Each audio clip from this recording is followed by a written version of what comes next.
Hi, everybody. Welcome to the Wrestling Guardians podcast. This is the fourth edition now of our WrestleMania review series. And today we'll be looking at WrestleManias 10, 11, and 12. I think I said at the end of the last episode in this series what a difference a year makes. I think for all of the different transitions periods that the WWE and WWF have gone through over the years, I think one of the most dramatic and noticeable is the change from 1993 over to 1994. So you're going from basically the end of what is known as the golden Hulk Hogan era of the WWF, where basically it was the only show in town and it was a huge sort of juggernaut in the world of professional wrestling. Obviously, with the ultimate end of Hulkamania throughout the middle of 1993, you had obviously the new generation come in and try and leave the company into the future a little bit. And I think it's very, very noticeable when you look at WrestleMania 9 over to WrestleMania 10. Just the difference in style and presentation and the type of performer that's forwarded is just very, very dramatic. I mean, just a general question to start off, really. I mean, what do you make of the new generation of WWF? Is it a time period that you look back on fondly? I think the in-ring quality of matches was certainly far better than the golden era, but obviously from a commercial standpoint, it wasn't really it didn't really set the world ablaze. Uh, but there are a few redeemable qualities from that era for sure, Dan. But things like Diesel's title reign, I'd rather not think about. Yeah, I think from a personal point of view, I mean, considering I was at the age I am, this was like my first, very, very first memories of watching professional wrestling were from this era. Like I'm slightly too young to have lived through the height of Hulk Hogan, and I've very, very much learned about him and that era from just watching kind of old footage of WWF back then. But I remember kind of learning about guys like Bret Hart and Shawn Michaels through like my cousins who I used to watch wrestling with back then. I was still quite a young child, but I was maybe old enough to kind of appreciate it. So maybe it's just from a personal point of view, I'm a little bit biased in terms of the new generation era. I think I look fondly, like more fondly on it than maybe other people do. But I agree that in terms of like the star quality and the glitz and the glamour, it was very, very different. Um, but then that's not to say that I think WrestleMania 10 is a very strong show. I mean, would you agree with that? Yeah, I would think it's the best show out of the ones we've covered so far, actually. Hmm. Even WrestleMania 3. Yeah, I would go as far as say so. Yes. That's a bold claim. Okay, I mean, I think it's a very, very strong show, and I like how they kind of drew everything back. You had WrestleMania 9 where you had obviously like Caesar's Palace and the camels and the elephants and people dressed in togas. It was all about the showbiz stuff. WrestleMania 10 was all stripped back, and it was going back to Madison Square Garden, concentrating on the in-ring action and kind of scaling everything down a little bit. I've always liked how WrestleMania 1, WrestleMania 10, and WrestleMania 20, these kind of 10-year anniversaries, have always been at Madison Square Garden. I would have quite liked WrestleMania 30 to have been at the Garden as well, but I guess the company's maybe a little bit too big now to do that. I'm not sure, but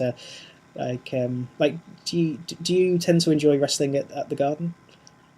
For sure, and I think it has a certain quality to it, which is very enjoyable. And I think they could do what they do, and what they could do the Floyd Mayweather versus Conor McGregor thing, where they charge really high ticket prices at the Garden to sort of make up for it. But Hmm. with cities bidding for WrestleMania and everything, I guess it's just not practical anymore.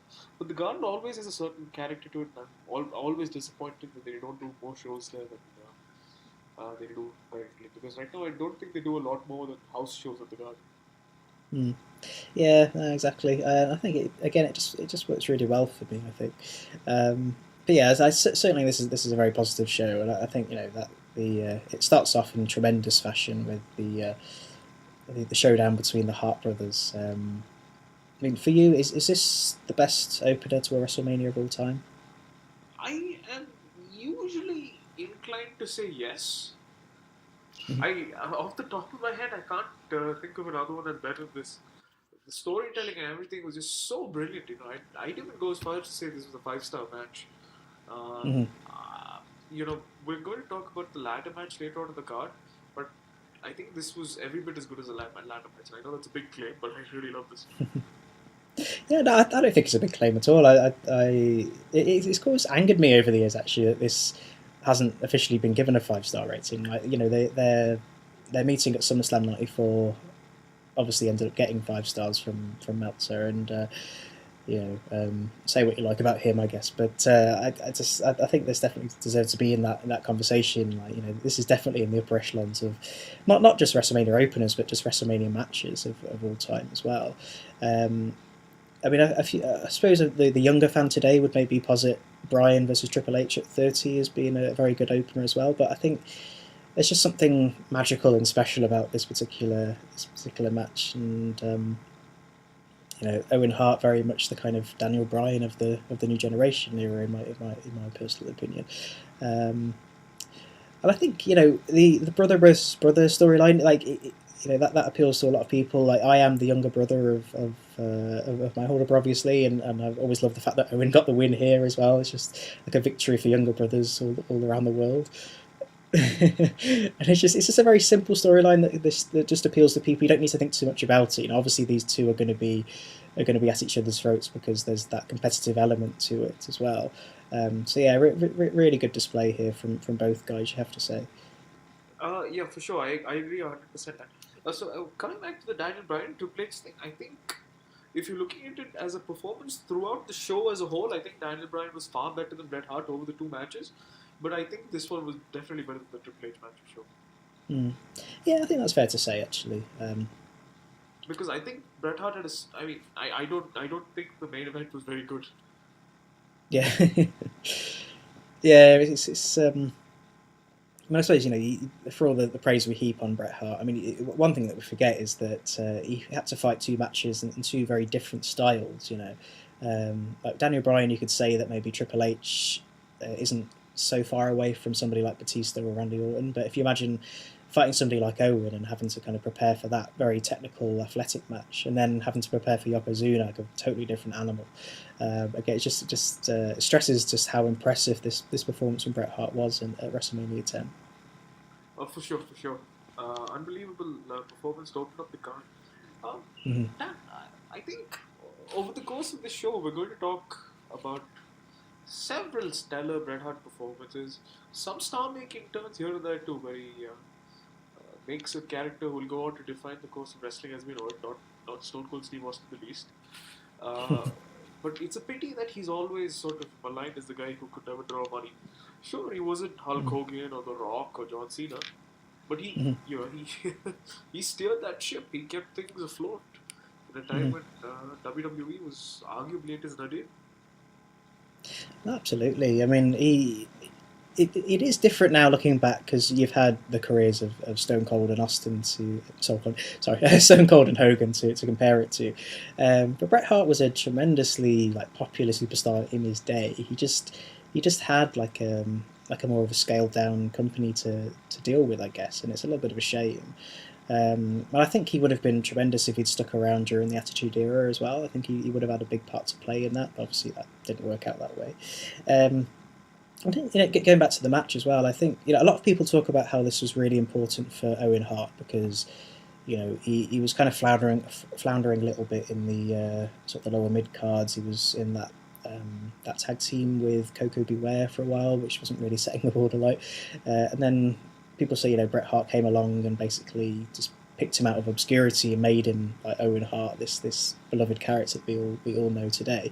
But I think you could equally say that this feud was important for Bret Hart as well. It really set up the idea of him being this kind of wrestling machine that can take on anybody.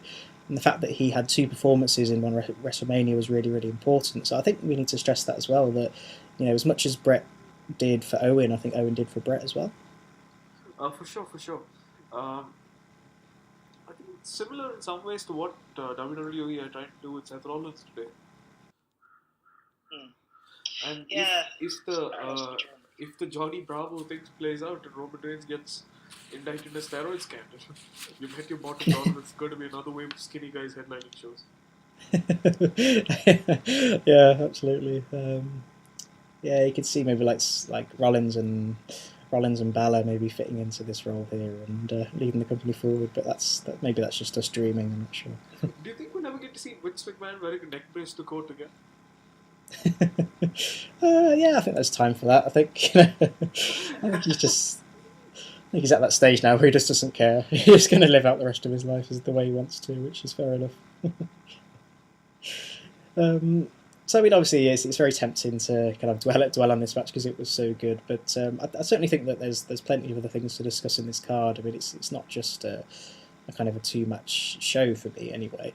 And you had like a little bit of a fun match going with it with the mixed tag team. You had somebody like Bam Bam Bigelow you're bringing into the company, teaming him up with Luna Vachon against Dinkin Doit the Clown. Like for me, this is just on the right side of acceptable, but I can see why other people might be put off by this. But I think this is a nice way just to bring in Bam Bam as this kind of like no nonsense guy that is perfectly willing to kind of body slam a tiny little midget clown. Yeah, I actually didn't think the spots that Dink and Luna had were too bad. I thought they had like a reasonable amount of chemistry. It wasn't that bad. Yeah, again, Luna is has been such a great performer from the WWE, and if I'm not mistaken, I don't think she's in the Hall of Fame yet. I think that's a bit of a shame. I think she deserves a place there. But a fun match just to kind of because you had like the seriousness of Owen and Bret Hart, and this was kind of going back to WWE having a little bit of fun at the WrestleMania card as well. So yeah, not too bad a tag team match either. Yep, not too bad.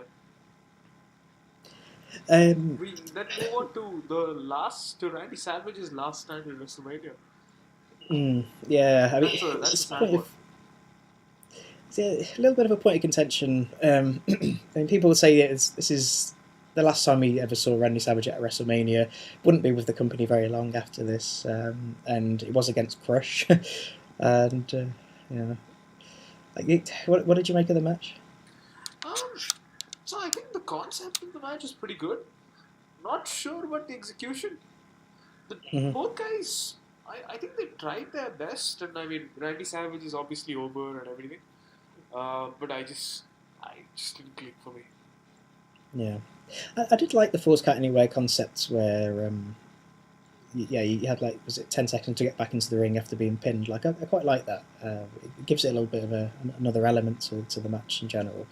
I agree the execution was a little bit off here, but it's still Randy Savage, and I don't want to talk it down too much because he is such a legend. But maybe a little bit of a shame that he went out this way against Crush.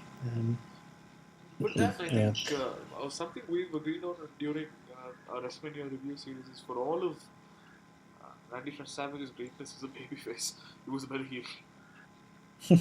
Yeah, I think that's fair to say. Actually, what did you make of him as a commentator? Did you think he was any good? I don't think he was fully invested during his time as a commentator at all. I found him to be a very lackluster commentator, to be honest with you. Maybe a few people feel nostalgic about it, but I never really enjoyed Randy Savage's time at the announce desk. I prefer to fast forward to his time at WCW. Yeah, fair enough. Interesting, like the appearance of the Women's Championship on the WrestleMania card here with the Lunger Blaze. I haven't really got too much to say about the match, but I just wanted to point out that it was quite significant that they placed this in the middle of the card. Yeah, for sure. I mean, the middle of the card, I think it's a place that several women's championships have occupied over the years. 3 minutes to similar time frame that they've been given over the years to. I mean, Charlotte versus Asuka, this was not. Yeah. Yeah, I think it'd be quite interesting for a lot of younger fans to look at this match because obviously this is years and years before the whole idea that the women were on a par with the men in WWF, and it's like you say, just a very different state of affairs going on here. But I mean, Alundra Blade obviously could go. Like she was definitely a very talented athlete, but this was just maybe a time when Vince wasn't that invested in the women's division to the extent that he is today. Yeah, I think that's totally fair to say. I didn't think much of the tag team match, to be honest. Like Men on a Mission taking on the Quebecers. I think two slightly silly and irrelevant teams. in my opinion. I just didn't think too much about it. I'm not sure whether you're going to leap to its defence or not. But... Dan, I'm full disclosure. I'm a big ECW fan. Mhm. So I've enjoyed Raven and his rivalry with Tommy Dreamer and everything. So to see Johnny Polo here, it Yeah. was a treat in some ways to me. But that doesn't take away from the fact that this was a truly, truly atrocious match. This is a very good example, I think, of just the time that we're talking about now with the new generation, and Vince maybe being slightly off in terms of what was considered to be cool in society at the time. Johnny Polo compared to Raven is just a million miles apart. But it's quite funny to go back and watch him as this character. Yeah, for sure, for sure. So then we obviously get into the the WWF Championship title scene. Quite an obvious question here, I suppose, but maybe this was before the time when Vince started to embrace triple threat matches and multi-man matches.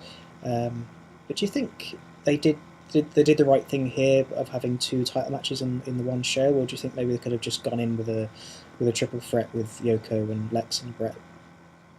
I think so. I think they could have certainly gone in with a triple threat match, but I think at the time they weren't actually commonplace, if that's fair to say.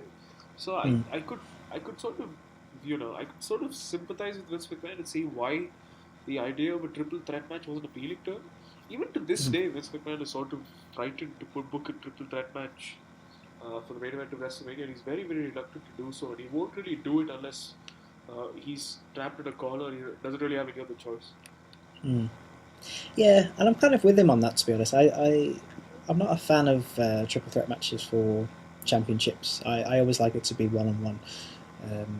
And yeah, I quite like the way WrestleMania 10 plays out here, like with the I also thought it was interesting though, with obviously Yoko going in as the champion, and him having to kind of defeat Lex Luger in order to get into the main event. I thought it was a bit strange. Like, maybe if Owen Hart wasn't involved in this card, maybe you could have just gone with Lex and Brett opening the show, and then the winner of that match gets put into the main event. Obviously, they didn't do it in this way. But I always say this as well. I mean, for all the praise that we give to Bret Hart for wrestling 2 matches, Yokozuna did it as well. We mustn't forget. We mustn't forget this. Thankfully, no one was chanting bullshit after Bret Hart finished his matches. But I just think he's a very underrated performer, to be honest, Yokozuna. I just think the size of the guy, I think he could do a lot more than people give him credit for. And I mean, the match against Lex Luger at WrestleMania 10 isn't a great example of that, because it isn't a particularly great match. But I think it set the scene very well, and I think you needed Yoko to kind of go over Lex Luger just to kind of give Bret Hart's ultimate victory at the end more credibility and stuff. Not a big fan of the DQ finish here at all. Say again, sir. Not a big fan of the DQ finish here at all. No, and it's a bit strange. I mean, they kind of did obviously the Mr. Perfect involvement here, and I think they went a little bit with Lex and Perfect after this, but it never really caught people's attention. So yeah, it's a bit of a strange way to go. Obviously, it was Vince maybe not being fully prepared to have Lex be defeated 1-2-3 by Yokozuna. Going with the DQ finish made a bit more sense maybe from that perspective. But certainly not a WWF Championship match at WrestleMania you're gonna remember for a while. Right, for sure. And then you had obviously Earthquake and Adam Bomb, which I'm not really prepared to talk about. But I don't know if you want to say anything about it.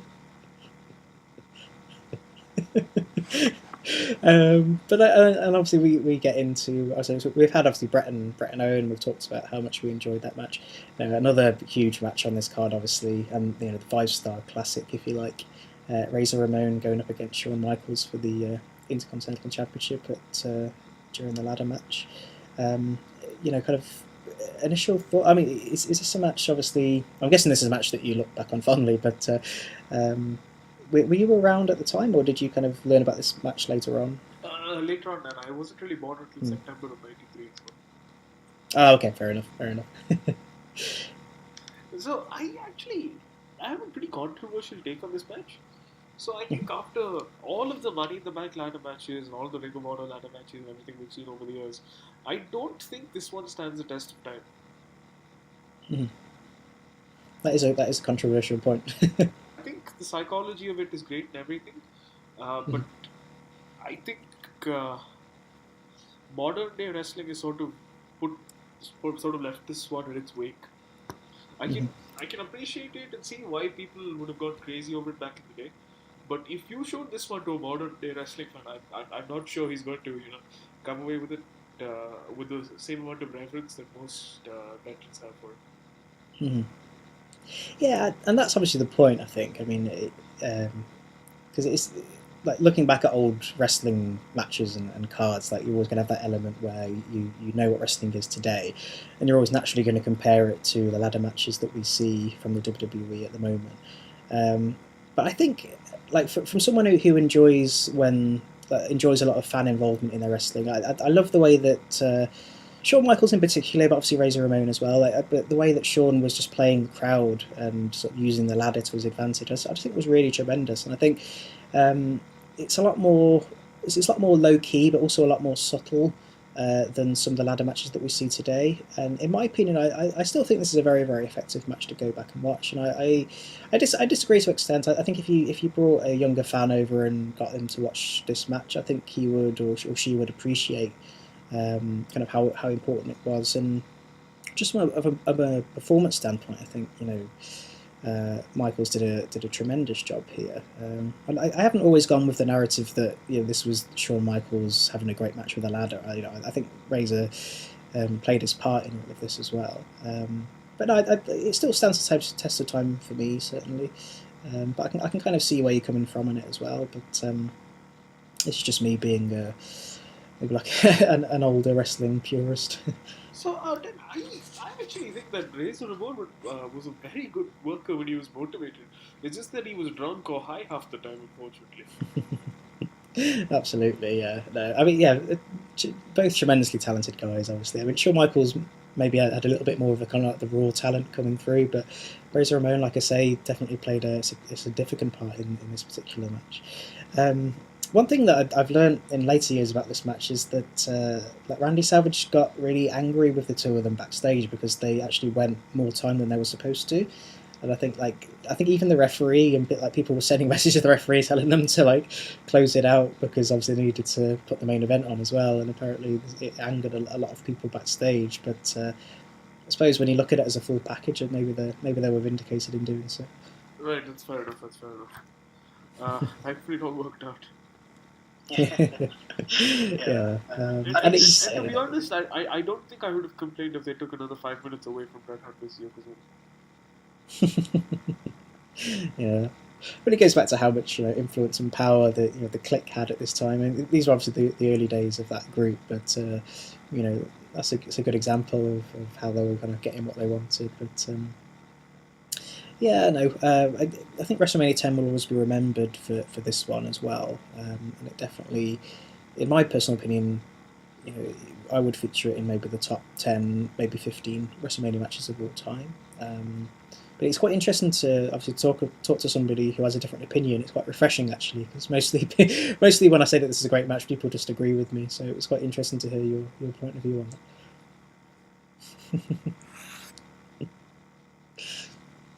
And then obviously we get into the main event here. So not the best match of all time, certainly not the best main event match of all time, but it was definitely needed. Um, this like Brett versus Yoko was kind of like a second-rate Hogan versus Andre, if you'd like to put it that way, I suppose. Um, but I appreciate obviously that you don't think it's the best match of all time, but do you think where do you think it features in terms of like WrestleMania main events? I think it's close to the bottom of the pile. Um, Mm-hmm. I certainly struggle to find too many redeeming features in this one, to be quite honest with Mm-hmm. Yeah, maybe just the sight of Jim Cornette and Mr. Fuji at ringside, maybe. you. Sorry? So maybe the sight of Jim Cornette and Mr. Fuji at ringside maybe elevates it a little Maybe bit. that doesn't help Anderson out too much. But it's quite fascinating that when you think about it, that this sort of template of babyface taking on Monster Heel, who's had like a year of build up and everything. Uh, Vince McMahon still sticks on to it to this day. We're about to see it at WrestleMania 34, Brock Lesnar versus Roman Reigns. Mm-hmm. Yeah, it's a tried and tested method that Vince will always employ. Uh, I think Yoko was probably the best person that you could have put against Brett at this stage, because I think it gave Brett a different dimension to his character. Like again, like always seen as this very talented technical guy that could take on, like have tremendous matches with people of his size. And whilst like I agree it isn't the best match of all time, but I think it was effective enough just to show that Brett wasn't just didn't just have the one string to his bow. I think again the difference between this match and the Owen Hart match kind of proves that, and showed how versatile I think Bret Hart was as a performer has been over the years. If the Undertaker was it did go down with injury, do you think he's in Yokozuna's spot here? Yeah, but maybe possibly. I don't think Vince was quite ready for Taker to have like a title reign at this time. I know he had been WWF champion before this, but no, it's interesting to see where he could have come. And like maybe he could have like faced Savage, and maybe Savage's last match was maybe going out against Undertaker. Maybe that would have told a better story. Oh yeah, for sure. Thankfully he wasn't placed in the Yokozuna position. Otherwise, we wouldn't have had the streak. Yeah, exactly. Yeah, I think that's a very good point actually you raised though, because I don't like you don't tend to miss Undertaker in this card. That sounds a bit harsh, but I think WrestleMania 10 was strong enough where it didn't need a Taker match in it involved. Like, do you agree with that? Or? Yeah, for sure. And I don't think a Taker match from this period is that much of a valuable commodity anyway. He's certainly not the sort of dynamic worker at this point that we come to expect in later WrestleManias, or at least he hasn't opened up his repertoire as much. He's still sort of working like a zombie, and he's a bit stiff, and he's moving around a certain way. And he's not the Undertaker that we've come to know and love yet. Yeah, I think that's fair. I was watching I think recently on the WWE Network. I think they were doing some kind of documentary on Bret Hart's matches, and I think one of the things he said was that Undertaker went over to Bret Hart back in 1992 and said that I'm really happy that I can get to face guys like you and Shawn, because previously I've just been seen as this like Frankenstein zombie character who wasn't able to do a lot, and going up against like the big guys like Hogan didn't allow him to kind of show that he was actually quite a talented wrestler as well. So these may be like the early days of the Undertaker character transforming into the icon that we know him as today. Right, I think that's certainly fair. What would you say is the first sort of classic WrestleMania match? For Undertaker. Yes. There's definitely been a lot of terrible ones over the years. I think maybe a couple of years later at 12 against Diesel. I think that was a fairly strong match. Certainly going into WrestleMania 14 against Kane, or that was more just like the storyline, I suppose, involved in it. But in terms of match quality, I think WrestleMania 12 wasn't too bad. How about yourself? Right. I would agree. And surprisingly, came against Diesel. Who would have thought Undertaker's first good match at WrestleMania would go against Kevin Nash? Well, I mean, again, like you say about Razor Ramon, like when Kevin Nash could be bothered, I think he had the ability to put on a fairly decent match given the right dance partner and everything. But but just to go to sum up on WrestleMania 10, I suppose. I mean, where would you but the impression that I've got so far is that we were very excited and hyped up at the start of the match, at the start of the show. The more we've talked about it, maybe with the more kind of flaws we've spotted in it, which is quite a surprise. Where would you put the show overall, though? I'm tempted to say this is a very upper echelon show now. I'm not sure if I have. I'm not sure if I can list it just yet. Where I put it, but yeah, it's a good show, very good show. Mm. Yeah, I think that's valid. It's a very like more than just a solid show. I think this was a very good show, and I would encourage like the younger fans to go back and watch this one certainly. Okay, so moving into WrestleMania 11, and again we spoke about it with WrestleMania 10, but this is very much the so-called new generation era for WWF, and it's definitely an element where things in terms of the company weren't going that strongly for them at this time, both in terms of in-ring action was very lackluster. And then sort of various kind of legal issues going around with the WWF as a business as a whole. And again, this may just be me looking back on this time a bit more fondly than I'm meant to, because I know that WrestleMania 11 wasn't a great show by any means, but I do have a slight fondness for it because I just remember like the early days of getting into or being more aware of professional wrestling, and I remember a few matches from this card. Um, I mean, people have talked about it as a very much a one-match card with the title match with Diesel and Shawn, but there's a couple of other things to mention here. But just kind of general thoughts from yourself, really. I mean, is WrestleMania 11 a show that you tend to value highly or not? No, I don't think it's a show I value very highly at all. I'm sorry. The first time I watched it was in preparation for this podcast. I didn't enjoy the show at all. Um, I think it's like very average, maybe even below average. Um, it's this bizarre potpourri of things coming together, and I don't really enjoy it. And the fact that Diesel is in the main event as champion, just so many negative connotations and like Roman Reigns flashbacks. Yeah, there's definitely a comparison there you can draw between Diesel and Reigns. You know, two guys that have kind of emerged from like a long period of time with somebody else at the top, you know, with Hogan and Cena, and maybe just a bit too much pressure on them to try and carry the company forward with their kind of limited abilities, I suppose. I mean, I suppose 1995 is probably one of the more difficult years for the WWF in general. This was it wouldn't be long before Nitro would start coming on the air and posing a real challenge. And I think maybe Vince McMahon just had a bit too much of a gamble and thought that the fans were just ready to embrace a kind of new, younger, more athletic generation of athletes, and were tired of the Hogans and the Flairs and the Savages of the world.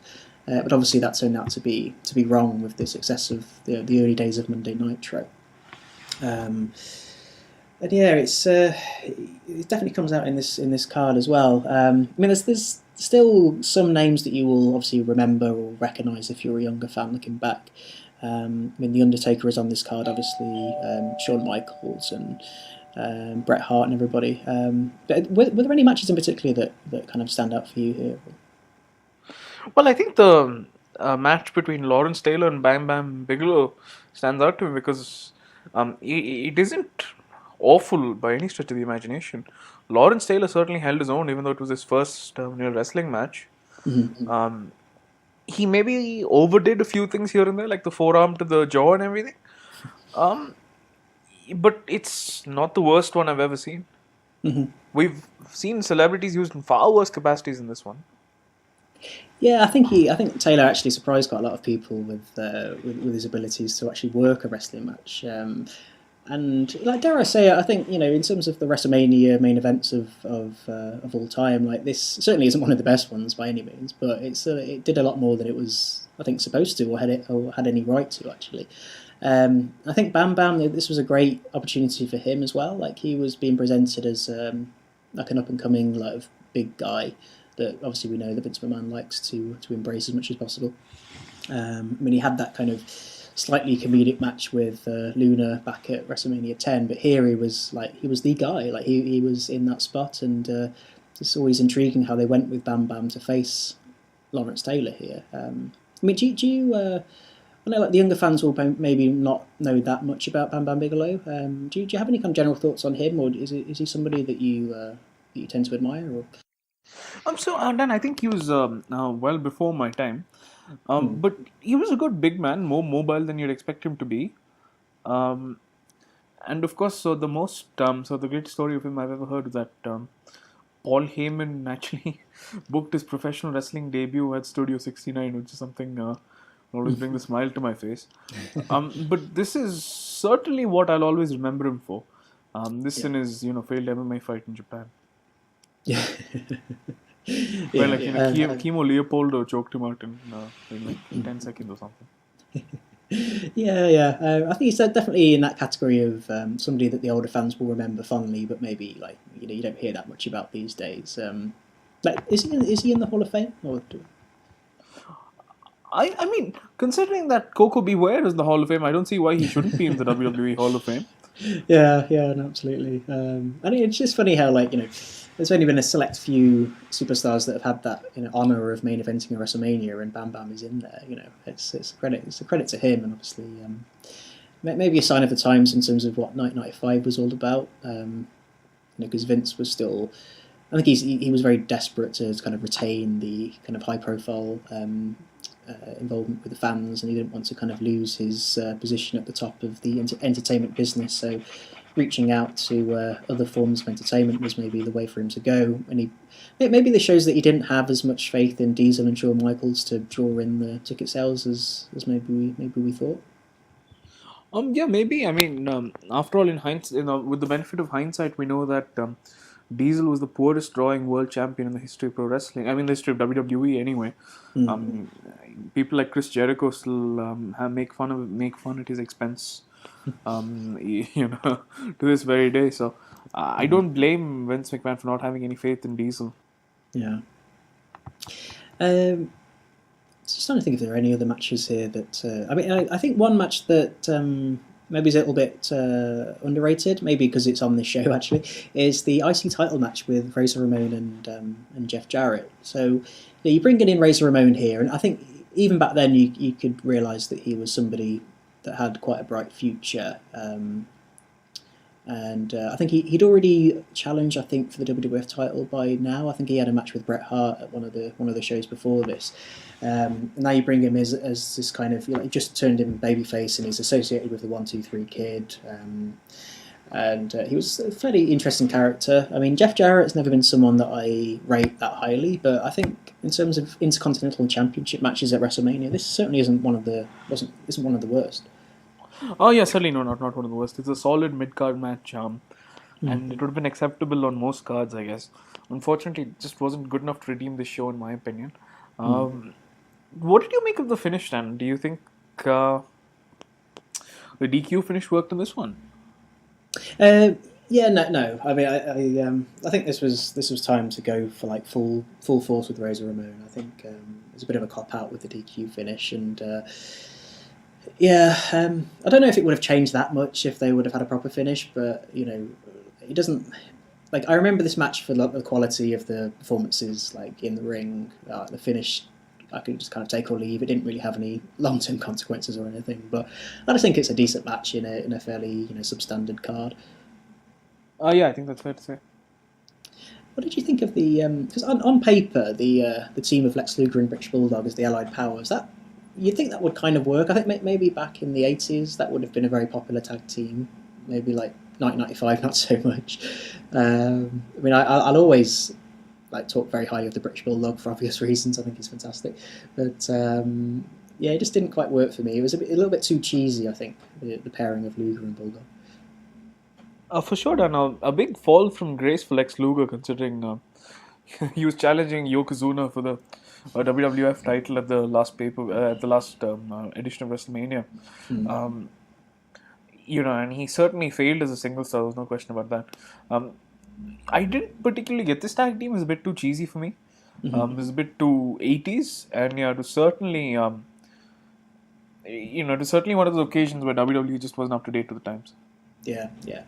It's interesting how all three of those guys that were involved in the title scene at WrestleMania 10 were kind of lost in the shuffle here. You had Lex Luger opening the show. You had Yokozuna in that tag team match with Owen Hart, and then you had Bret Hart taking on Bob Backlund, and the emphasis was on obviously Shawn Michaels and Diesel and Lawrence Taylor and Bam Bam Bigelow. I think that's quite an interesting concept. It's just almost like, I don't know, Vince kind of throwing his toys out the pram a little bit. Like, we couldn't get Lex over, so he's not going to give you Bret Hart either. Yeah. I think Hart versus Bob Backlund here. I mean, this isn't a great match by any means. I think the feud they had throughout 1994, 1995 was pretty good. I think it produced some fairly good moments and matches, but this was definitely the worst of the lot. Um, and obviously, Backlund losing, even though he never actually said "I quit," he just kind of was screaming "yes" or something. So, it's a strange one. Yeah, so yeah, I couldn't say what you're saying. I quit or yes or whatever, right? But I think this was a horrendous match. Actually, I mean, you could see from Bret Hart's face that he didn't want to have anything to do with this when he was done with the match. And I don't know, like an I quit match should be traditionally like the main event of a pay per view and should be longer than 10 minutes. I mean, not that these guys did anything special, but this wasn't a great end to what was a good feud in certain ways. Mm. Yeah, again, it's just something that could have worked a lot better, but just didn't. I mean, you've also got the Undertaker's match against King Kong Bundy here as well, and this was officially this is part of the legendary streak, but it's definitely not an episode of it that you remember very well. Yeah, no. What is it that they call King Kong Bundy? The one man condominium? The human condominium? Something like that, yeah. He certainly moved like a condominium in this one. Yeah, I think this is kind of like we were still waiting for that first sort of signature like Undertaker match at WrestleMania. I mean, this didn't kind of do that much for either character, unfortunately. But the one saving grace is that Undertaker managed to get his win, and it led on to what it would later become in later years. But again, it's not a match that you need to go back and see if you've never seen it before. But by the way, did you notice that the Undertaker used like a flying clothesline as a finisher in this match? Yeah, and again, I think I mentioned this last time. This was a period of time where Undertaker was trying to break out of that kind of stiff Frankenstein's monster type approach to matches, and he wanted to show that he was actually quite a very, very versatile performer considering his size. So yeah, it was nice to see that in a way. But I suppose anyone can look versatile and athletic against King Kong Bundy. I think the best thing in this match was Karma, the Supreme Fighting Machine. And what amused me the most wasn't even the performances of the guy, it was his name. I just can't believe that anyone would name a character Karma, the Supreme Fighting Machine. Oh, it's 1995 WWF. Anything went, I think, back then. You had a guy running around with a garbage truck from a clown spraying people with water from the rose on his chest. I mean, this was a strange time for professional wrestling. I'm quite surprised that Vince never gave the WWF title to the Repo Man at this stage. He had this hilarious feud with a mini feud really with Randy Savage in one of the first ever episodes of Raw, where basically he was just running around and just whacked Savage on the head and ran away, and Savage was getting really angry. Yeah, I love the Reaper Man in many ways, but God bless the new generation. Yeah, for sure. Yeah. So I suppose turning to the title match itself, and I think it's safe to say that this was a one match card because of this, and Shawn Michaels definitely got quite a lot out of Diesel here, and the whole kind of this was the match that resulted in Shawn Michaels' legendary Royal Rumble victory, where he came in at number 1 and lasted till the end. I suppose in this day and age, if you were to build up a guy like that for so much and have him last the whole length of a Rumble match, you'd expect him to pick up the title at WrestleMania, and it's maybe a bit of a surprise that they didn't go with Michaels here. Do you think it might have been too early for Michaels at this stage? I mean, I don't know if it was too early for Michaels, but I mean, how much worse could he have been than Diesel? Yeah, true. But this was a very good match, though. I mean, it is strange seeing Diesel play the babyface here, but the crowd was certainly split between the two guys. This was, I think, Shawn Michaels at his sort of pinball best. He took so many great bumps and he did everything. Just made he did make Diesel look really good. I didn't like Diesel selling the rib injury very well. But yeah, apart from that, it was a good match. I think easily the best match on the show. I mean, the finish was not to my liking, but apart from those two nitpicks, I think it was a good match. Yeah, plenty of celebrity involvement here as well, like Pamela Anderson going down with Diesel, and just Jerry Lawler's like creepy old perv commentary going on as well. It didn't help. It didn't help either. But and then you obviously had sort of Sid was brought back into the company as Michael's new bodyguard, which I think like that really helps Michael's character as this kind of like opportunist guy that kind of allied himself with bigger guys than him just for his like just for added protection. So very much Sid kind of took the Diesel role, and Diesel was given the opportunity to go on and try his best to become champion. So yeah, it's certainly not a bad match at all. And I think certainly not the worst WWF or WWE Championship match at a WrestleMania, but definitely not one of the best either. So yeah, I think it's fair to say that maybe the two title matches save this card a tiny little bit, but overall, we're not really going to rate this very highly. Oh yeah, no way. Yeah. Okay. Any passing comments, or do you maybe want to move on to a slightly? Oh, by the way, do you think Diesel botched that jackknife? Yeah, I think he might have botched more jackknives than he actually achieved. I guess if we was going to sit here and talk about diesel jackknives, I mean, it's not going to be a very short conversation. It's dangerous territory. Consider that happened in 2011 as well, but let's not go there. So ready to move on to WrestleMania 12. I mean, obviously, like I say, a much stronger show, I think, than WrestleMania 11. And again, I think one of the more fun WrestleManias of all time. And again, like being a 1 year older, I remember like certain elements to this show, and it was very intriguing WrestleMania for what it was. Very easy to say that this is a one match card because of the main event of what it was, but there's definitely so much more into this card that you can pick out. Similar to what kind of WrestleMania 5 almost, where you've got everything is ultimately about the main event, but there's some very, very good moments and matches in the lead up to it as well. Is this still, just trying to work out, is this still slightly before your time here, WrestleMania 12? Oh yeah, for sure. I would have been 2.5 years old at the time. That's no excuse, But yeah, very, very, very fun show here, and I think straight away you got this 6-man tag.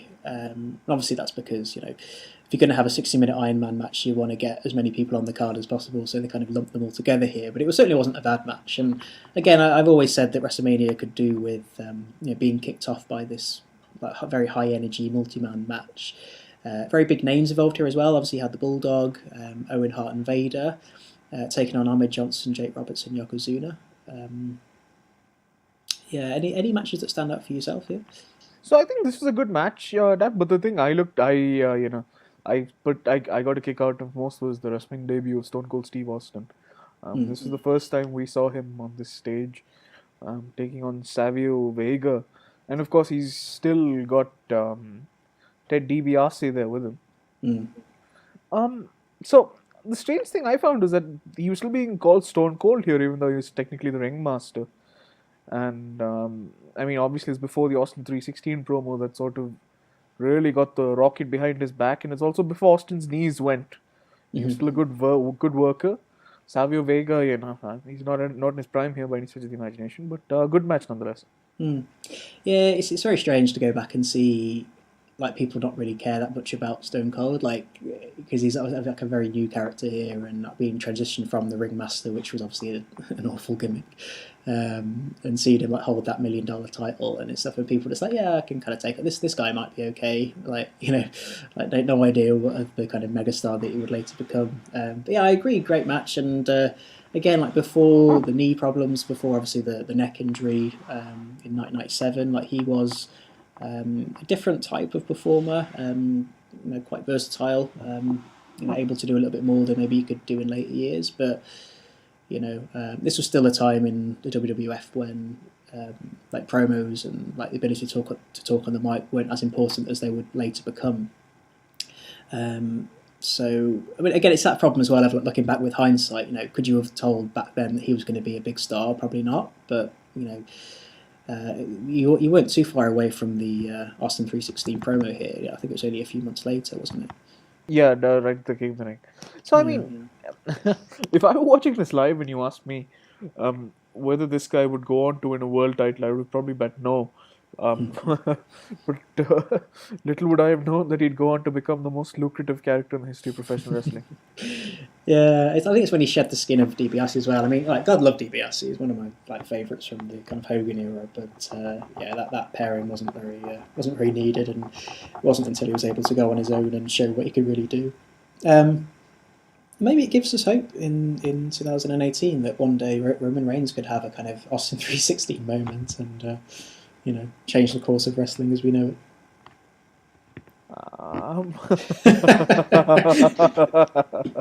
Fair enough. Okay. Yeah, you'd have to give me 1,200 odds to bet on that one. Yeah, possible, but maybe not likely. No, I mean, Roman Reigns is a good performer, but he ain't Stone Cold Steve Austin. No, absolutely not. I mean, The Rock was an even better performance than Roman Reigns. I don't think he was as good as Stone Cold Steve Austin. So. Yeah. I think that's one of the reasons why I quite like going back to see the new generation era, because you see these characters emerging, like the Ringmaster and Rocky Maivia. And at the time, you just like Hunter Hearst Helmsley as well. It's like these guys that maybe could do some business with the company going forward if they invested in them, and then they turn out to be like arguably the most important wrestlers of all time. Yeah, for sure. I think getting back to Steve Austin. I mean, considering he's probably like the biggest star the wrestling business ever produced. Yeah. I think like a reason why I kind of refer to WrestleMania 12 as like a very fun show, I think, and there's two matches in particular that I absolutely love from this. Firstly, is the Ultimate Warrior taking on Hunter Hearst Helmsley. Like, what a fantastic under 2 minute match this was. Like for anyone who gets slightly annoyed at Triple H and like the way he's kind of buried people over the years and not let other people emerge from like the shadows of him. Going back and watching this will give you quite a lot of satisfaction and pleasure because you're bringing back the Warrior, which is like another matter in itself, obviously. But it's just the way that Helmsley gave him the pedigree, and Warrior didn't even try and sell it. He just got back up and just popped right back up. Yeah, I love going back and watch this for like many reasons. It's interesting, like bringing back Warrior here because Vince I think was conscious of the fact that WCW were requiring the services of Hogan and Flair, and maybe he realised that he needed that star power to help with the roster because maybe they were just too young and he was putting too much pressure on them to try and carry his company forward. But again, like as we've come to realise with the Warrior, you can never really pin him down to a long-term deal, unfortunately. Vince loved him though. Vince always loved him. Absolutely, yeah. I mean, I'm surprised this didn't main event, to be honest. Like, I mean, can you imagine if this was this is how WrestleMania closed out? Never put past Triple H lobby's way into anything. Yeah, and also Helmsley came to the ring with Sable, like a young Sable, before she became the character that she would later become as well. So again, like some names in here that would later go on to achieve great success, but at the time you just didn't really think much of them. It's kind of strange going back and watching it, really. Yeah, for sure. And I think the second reason why this is one of the most fun WrestleManias of all time is the brilliance that was the Hollywood Backlot Brawl. I love that so much. like very much a precursor to the kind of things they would be doing in the Attitude Era in later on years. But like at the time for 1996, this was tremendous. But then, do you find it slightly hard to appreciate because of the sort of homophobic issues surrounding the Goldust character? Yeah, it's a really interesting one because this was definitely a time in America where like homophobia was unfortunately a lot more prevalent than it is today, and that's why the Goldust character is such like an innovative, creative concept for the WWF at the time. Because I mean, there were stories of various wrestlers, I think Razor Ramon included, that didn't want to work with Goldust and was openly kind of refused to. I think Razor did work a couple of matches with him in the end, but I think Vince was kind of struggling to get somebody willing to kind of put on a program with him. And he's a character that we're always going to look back and remember for this very reason. I think I think you could argue that he helped break down quite a lot of barriers in terms of like WWF's approach to sensitive issues at the time. You know, this was certainly like pre-Attitude Era days of Goldust, where he'd just become completely bizarre. But like the stuff he was doing here was bizarre in itself and very kind of, you know, sexually ambiguous and things like that. And I think putting him against Piper here was such a great pairing because obviously Piper's seen as this like this, you know, the manly man who wanted to make a man out of Goldust, and it is unfortunate like the undertones surrounding it, but I don't think they made, you know, I think Goldust was ultimately a force for good in that sense. Oh yeah, I guess it's fair enough. I mean, it's weird that Vince McMahon would go to any extent to draw heat, but in many ways, Goldust was a pioneer, and I guess Dustin Randall's the performer does deserve a lot of credit for his longevity, although he did play some atrocious characters over the years. Yeah. And it was I'm pretty sure it was Vince McMahon's concept, was it, Goldust? I think obviously like Dustin Reynolds worked on it and made it what it was, but I think Vince was the first person to propose it to him, and you know, credit to the man. You know, even during 1995 when he was distracted by other things, he was still able to produce, you know, characters like this. But it is this sort of booking that sort of makes me fear for when Kota Ibushi and Kenny Omega find their way to WWE. Oh yes, that would be like a replay of the Hollywood backlot brawl with Omega and Ibushi would be fantastic. Yeah, with the Roman Reigns chasing them around with like a massive fire with a massive rod. Yeah. Like I say, like stuff that would become very commonplace in a few years with the Attitude Era, but like 1996, not so much. And this really helps WrestleMania 12 overall. I think it's fantastic. You know, I quite like how they do that sometimes, where a match doesn't go from like, you know, go for like 10, 15 minutes in a run. They kind of break it up throughout the night. And you had like the first one, which was very much just a scuffle with, you know, Piper's whacking Goldust with various objects that he found around him. And then they did that fantastic legendary car chase, and actually showing footage of the O.J. Simpson car chase throughout WrestleMania 12. That was such a ballsy move from Vince McMahon, but you know, he needed to take risks at this time, I would have thought. Yeah, for sure. Do you know that the white Bronco footage is actually from the O.J. Simpson trial? So I didn't know that at first, but I think I heard it in the Observer or something that it was the case. That's how I came to know. Yeah, there's obviously, you know, Vince's finger on the pulse in terms of what was hot back then as well. You know, people were still talking about the O.J. Simpson trial, and it's just really funny how they just kept playing it, and Vince is there saying, "This footage looks really familiar." This adds to the comedy value of the whole thing. For sure. Yeah.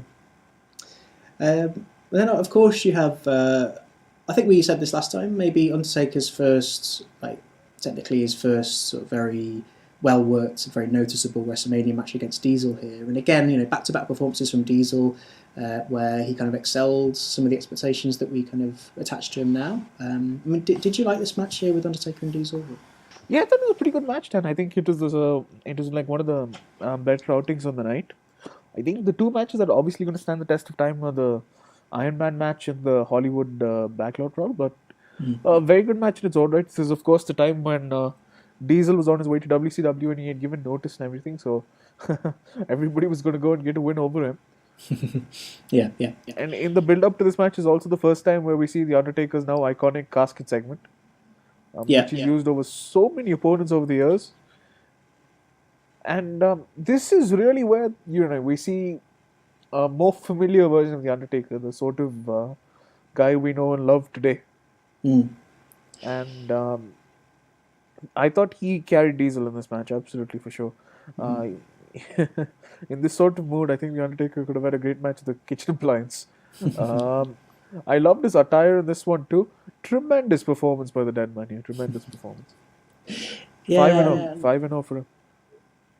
Yeah, like the mind games coming in as well. I think Diesel was such a great person to do that against because you know, he was presented as this kind of a cool, calm and collected guy, And if Undertaker could get into the head of Diesel, he could get into the head of anyone. And so this, I think this is actually really important for Undertaker's career going forward. I think maybe that gets underplayed over the years because of some of the other legendary feuds he's had with other people, but definitely can't skip over the Undertaker Diesel match and sort of mini feud they had before WrestleMania. Obviously, you mentioned that this is just before Diesel going over to WCW, and obviously Razor Ramon. I think if rumour was to be believed, I think the match with Goldust would have originally been between him and Razor Ramon, but I think something was going on with Razor at the time anyway. It's quite a big question, I know, but if those two hadn't have gone over to WCW, do you think Vince? Do you think the raw talent of Stone Cold and The Rock still would have emerged, or do you think Vince would have put all of his energy into getting these two guys over? I don't know, because Stone Cold Steve Austin did. I think The Rock could have absolutely emerged in some capacity because Vince was always determined to get him over. I'm not sure about Steve Austin though. Yeah, there's a little bit of a luck element with Stone Cold Steve Austin. It kind of came out of nowhere. Whereas, yeah, I agree. Rock, he's the kind of talent that you just wouldn't be able to ignore for too long. But I just always wondered what would have happened to the wrestling business if WCW wasn't such an entity, and maybe Bischoff's project would have failed at the first hurdle. The WWF would still have had. I think you still would have had the influence of the Clique very much as well. I mean, and you've heard from Bret Hart over the years how that they were basically a force for quite a negative force in the locker room at the time, and you still would have had that kind of clique element in the dressing room. And I think maybe the best thing that ever happened was for Diesel and Razor to jump ship to WCW, because it allowed these other talents to emerge. Yeah, for sure. I mean, for sure. Unfortunately, unfortunately, the WCW is no longer with us today. But competition is always a good thing. I mean, they had competition at the time, but nothing that truly forced them to up their game. Mm-hmm. We can only hope that somebody comes along and does it again. Maybe the catalyst for that is like John Cena or Brock Lesnar jumping ship to New Japan. Who knows? Yeah, I wondered actually what would be the kind of 2018 equivalent, because Chris Jericho going over to New Japan was a talking point, but it's not like he was going to be part of the WWE's future going forward. But yeah, if somebody I still think that if somebody like CM Punk or Daniel Bryan were to go over to New Japan, it would start the catalyst for a new war. I think those two names are big enough to draw in the attention of not just the internet fans, but the casual viewer as well. I just imagine if Wrestle Kingdom 13, you have Kenny Omega taking on Daniel Bryan. That could just be huge. That could really be a kind of 1996 2.0. I think the problem is that WCW were on a sort of more even footing with WWE than New Japan.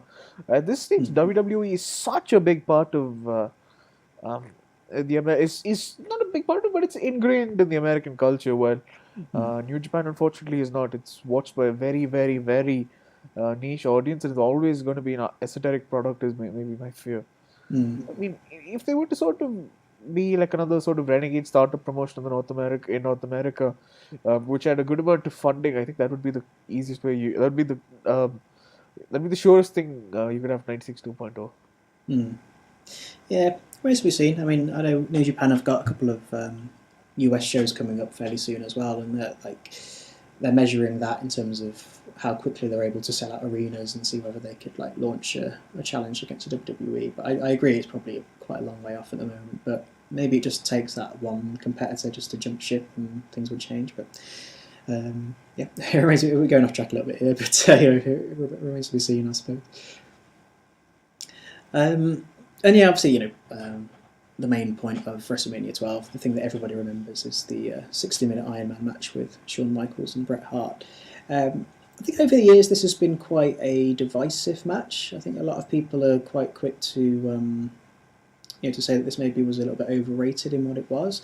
I've never really agreed with that. I mean, I agree that it's a big ask to kind of sit through like an Iron Man match that lasts for 60 minutes without a pinfall or a submission.